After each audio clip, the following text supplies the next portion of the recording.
Despite recently breaching Twitter's terms of service with his veiled threats to North Korea, Trump has not seen his tweets banned from the social platform. Trump's history with Twitter is as long as his range of targets is wide. The US president thinks he's a real tough guy, presumably because he spent so many years pretending to fire people on reality TV. But that is, and always has been, a lie. Trump's supporters mistake his petty, spiteful aggression for strength, when it is in fact the exact opposite. His endless spats and Twitter tantrums reveal a man who is thin-skinned, self-obsessed and pathetically insecure. Trump, who has more power and responsibility than anyone else on the planet, wastes his days in the White House obsessing over pointless feuds and satisfying his compulsive need to whine about every perceived grievance. Why? Because the only thing Trump truly cares about is making himself look good. No policy is more important than boosting his ego. No lie is too outrageous if it's in service to his self-esteem. Consider the depressingly stupid week-long spat over Trump's condolence call to a fallen soldier's widow. A Democratic congresswoman, who was present for the call, said Trump seemed to forget Sergeant La David Johnson's name and told Sergeant Johnson's wife Mycia he knew what he was getting into when he signed up. Trump accused her of totally fabricating his words. "I did not say what she said," he insisted, over and over again.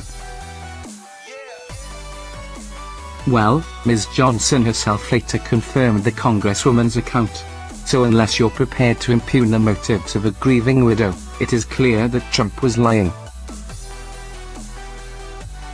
The phone call itself is not the problem here.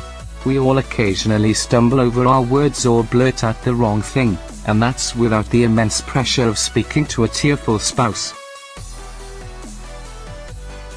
Trump's clumsiness during the call is entirely forgivable. No, the problem is that the President of the United States would rather shamelessly lie about his conversation with the war widow than offer anything resembling an apology. This is what he should have said: "I'm sorry Ms. Johnson was offended. That was never my intent.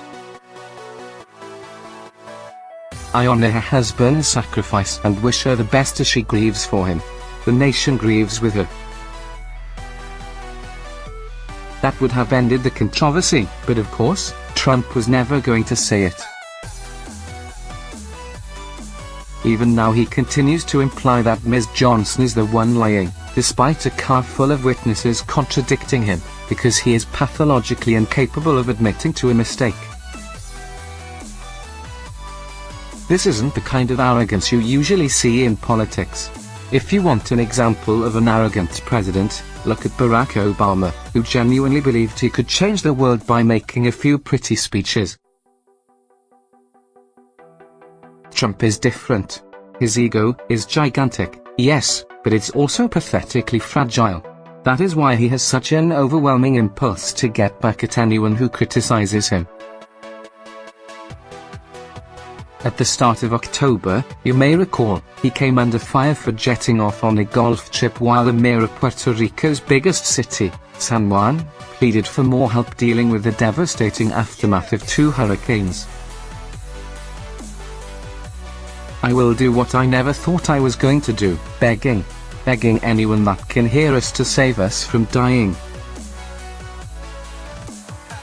If anybody out there is listening to us, we are dying, and you are killing us with the inefficiency and the bureaucracy," Mayor Carmen Cruz said.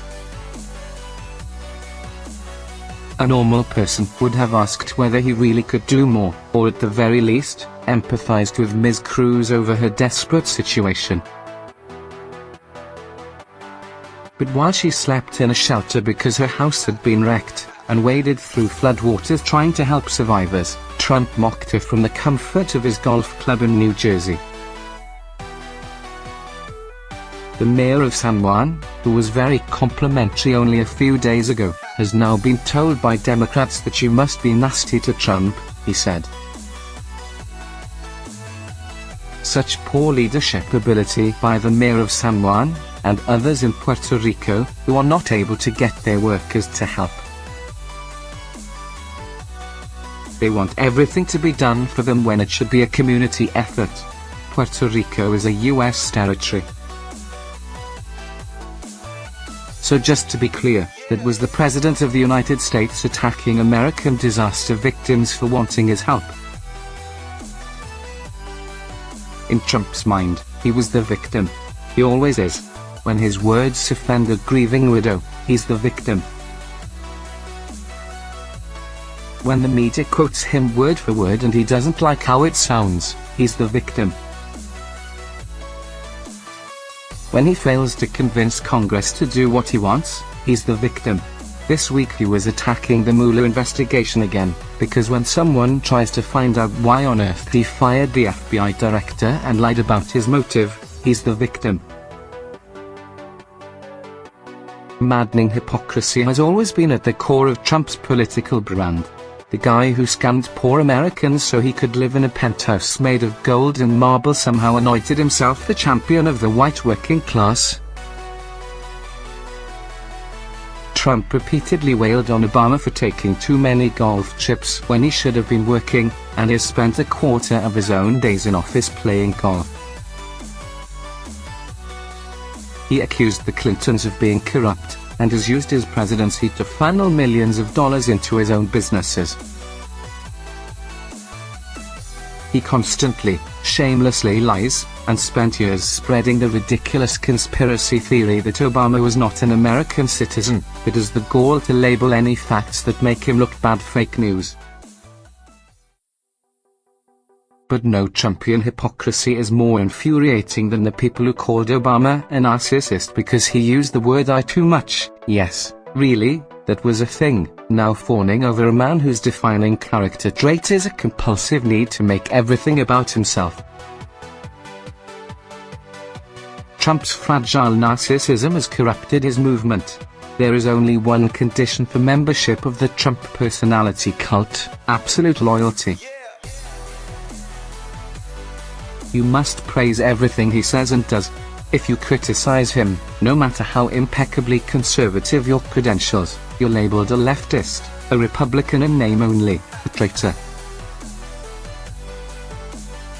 Political and moral principles are sacrificed in service to the only thing that matters: Trump's ego. It would be deliciously ironic if it weren't so sad. Trump's fans love to mock the snowflakes who are triggered by his juvenile insults and political incorrectness, yet somehow they remain blind to the thin-skinned snowflake in their midst.